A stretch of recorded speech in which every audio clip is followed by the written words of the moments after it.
DSP का भाषण, कोई घूस मांगे तो 1064 पर कॉल करें।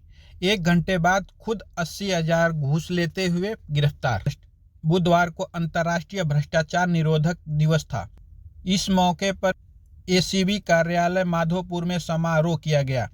यहाँ डीएसपी बीड़ा बतौर मुख्य वक्ता मौजूद थे। उन्होंने भाषण दिया, हमें पूरी ईमानदारी से काम करके देश को भ्रष्टाचार मुक्त करना है। केंद्र या राज्य सरकार का कोई भी कर्मचारी घूस मांगे तो टोल फ्री नंबर 1064 पे या हेल्पलाइन नंबर 9413502334 पर किसी भी समय कॉल या व्हाट्सएप कर सकते हैं।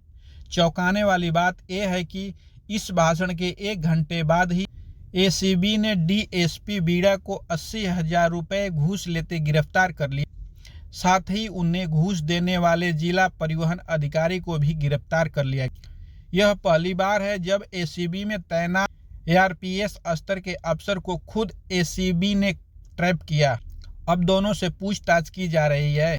निगरानी के आधार पर मिले सबूतों से एसीबी के कुछ अन्य अफसरों के खिलाफ भी मामला दर्ज कर सकती है।